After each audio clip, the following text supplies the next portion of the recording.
지금부터 스페셜 매치 제1경기를 시작하겠습니다. 선수를 소개해드립니다. 와이어 주니스 장몬스터 조준용.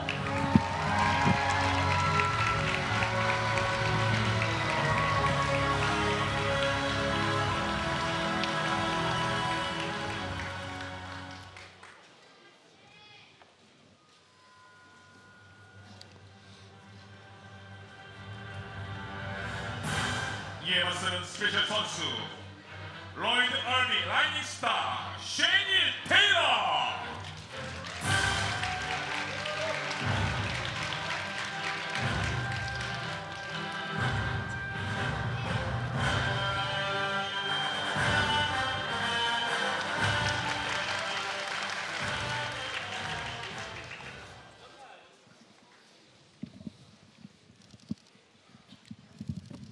All right, a short intermission, and now we are back with the finals of the 2018 SPYDER Invitational here in Seoul, Korea. Of course, I'm your host, John Evans, with BJJ Breakdown and Flow Grappling, and with me, Keenan Cornelius.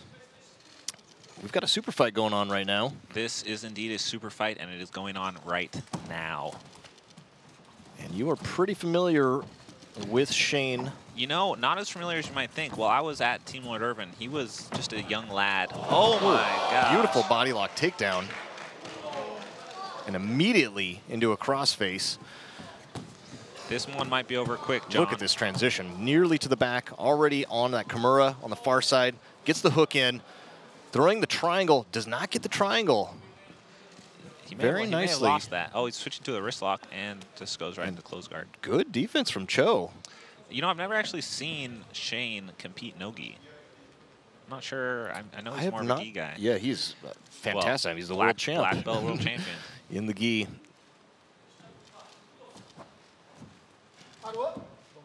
After a bit of a controversial loss to Jonathan Alves in the previous SPYDER Invitational in the quarterfinals, he's called back for a super fight, and that's where we get to see him here. It's going to be IBJJF rules, but heel hooks are legal. If it does go to a ref's decision, there is no ref's decision. Yes, there's no ref's decision for the super fights, so it's either points or submission, or it will be a draw. He was so dynamic from his feet. I'd like to see him just stand up again. Yes, beautiful takedown. Spinning underneath, going for that kiss of the dragon. Cho holding onto that leg for dear life because he does not want to get his back taken. Shane trying to figure out how he's going to work this one out. He really likes these leg entanglement positions. He's just so comfortable in having fights be here. Cho known for his heel hooks. Really? So I think that's what he's looking for as a defense. Yeah, and you can see him immediately trying to go into this 411 position, which he kind of has, but the knee is free. Yeah, pretty hard to set up heel hooks from a double guard pull position like this. You kind of need a advantageous spot, and then you go into the heel hooks. When it's sort of neutral like this, it can be tough to even secure a leg underneath your armpit whatsoever. I think Jamil literally can just get up from here if he wanted to. He could, but I think he's worried a little bit about that calf crusher that Cho is thinking about. He's got that right arm through. Cho, not to be confused with Choi. Choi, who is Cho's instructor. Oh, okay. Also from Wire Jiu-Jitsu, just like In Sung Jung that we saw earlier. They have really been producing a lot of sick talent out here in Korea lately. It's really good to see. The Korean people are very athletic compared to other Asian countries that I've seen. I feel like Koreans. Ooh, and look at this jump over Kimura attack. Ends up back in the guard. Good guard retention from Shane, but I agree with you. The Koreans very athletic. A lot of good athletes here in particular, and Wire seems to just have a ton of them. So interesting to see them going head-to-head with some of the top international competition in the world. Jamil looking for, I think he's going for a heel hook of his own, but no, crosses the leg. Oh, and Cho, if he can work that knee back in the leg line. The face scratch from Shane. Showing no respect. Yep, that's the subconscious disrespect. Probably didn't even realize he was doing it, but he's just chilling. Gets the leg free. 6 minutes left to go. It's interesting to see him fight without the gi because it looks, his game looks almost identical to how he plays in the gi. Which is a bit crazy, right? Yeah. It's like just real fluid and Just it sort looks of good everywhere. Comfortable in the scramble, open guard, knee shield, reverse De La Hiva, same stuff. So his transition into no-gi looks pretty natural. I was watching some of his stuff from him rolling at the Spider headquarters the other day, and man, just Did so you see that fluid. video where he just pops up onto his own head? Yeah, like that. What crazy. Was that? It was like he somehow was like a spinning top and just like lifted his body onto his head to get an armbar without any other leverage. Very weird. I know. For me, that's what makes him so exciting, though. Like you just don't know what he's going to do, and when he really turns it on, he just does some things that are kind of nutty that you just never see before. Because he plays so chill, and he's just like mellow, mellow, mellow, and then all of a sudden he gets in a scramble and does something insane. Trying to elevate with the butterfly.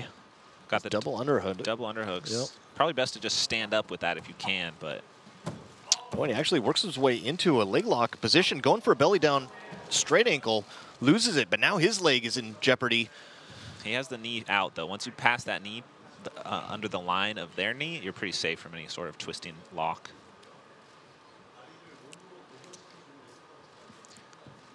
I think everyone's leg locks have sort of leveled up over the last 6 months or so as people kind of... They've been so popular lately. It's just become such a popular thing that everyone took the time to learn a little bit about it, and it's like raised the overall level. Just passively, even people who haven't studied it, they're probably just facing everyone in their gym, leg locking them now. It's like... Yeah, it's interesting how that meta kind of works to bring up the whole level of jiu-jitsu all over the world. A rising tide raises all ships, John. I like that. The statistician and the philosophical consultant.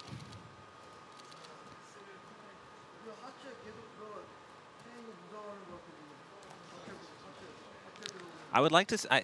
I feel like Shane could really just open up if he wanted to. I think this happens to a lot of guys, and something I do myself in super fights, and it feels like you put more pressure on yourself than you need to. Like, I don't think he would be threatened if he was more aggressive here. He could get away with a lot more than he's doing, and make the match very exciting. The one caveat to that I'll say, though, is when you're facing somebody that they're the one thing that they're really known for is heel hooks, and just jumping into them all of a sudden and putting the pressure on, like that's always dangerous, right? Because then if you let yourself go a little bit and you leave that leg out there for just a couple extra seconds, then that could be the end of the match.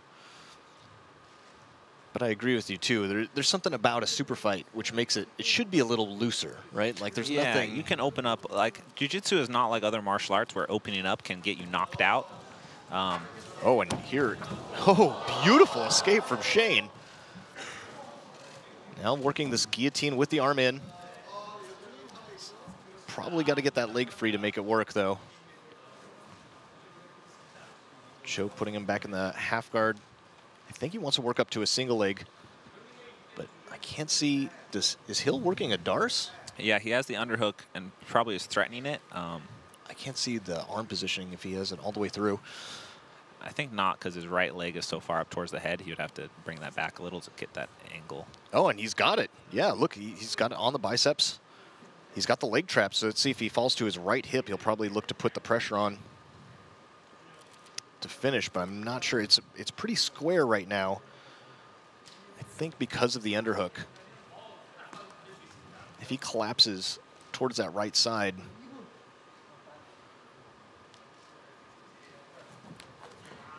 there he goes. Maybe it looks loose on the biceps. Yeah, and he lets it go. Cho's going to look to come up. He had a lot of torque on the knee there. This is that Lucas Lech position. It's just so powerful if you can get that.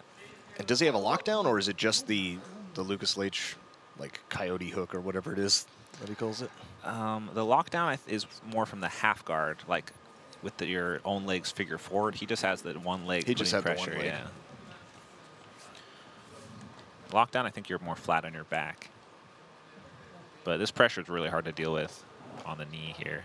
Yeah, it forces you to alleviate the knee by turning your hips, which gives you the The sweep I gives don't your like opponent that. the It's sweep. making me uncomfortable. Like anytime people's knees are under pressure, it makes me feel weird inside.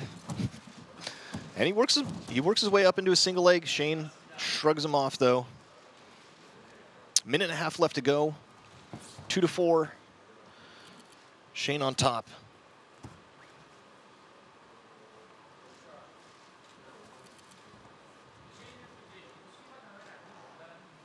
Working out of the reverse de la Hiva.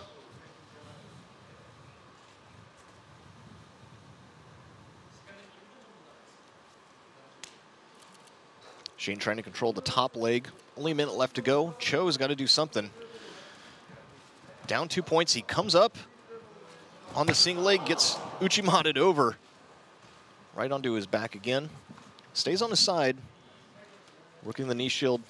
He's going to have to turn this into a sweep if he wants to at least force a draw. No, that won't even work because he's down an advantage as well.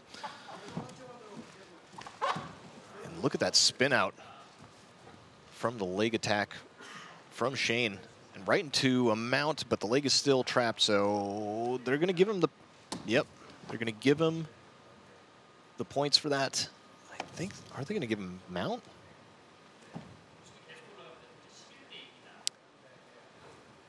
Cho is able to actually put him back into guard, but 10 seconds left to go, and they did give him mount, so it's 11-2. Ooh, backstepping. Shane's going to backstep. Yeah, look for the leg, and he's going for it. 1 second left.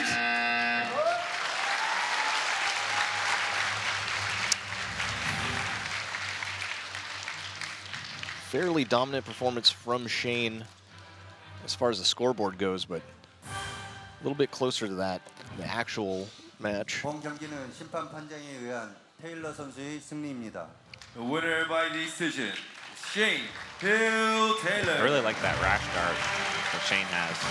Yeah, Spider makes some sick apparel.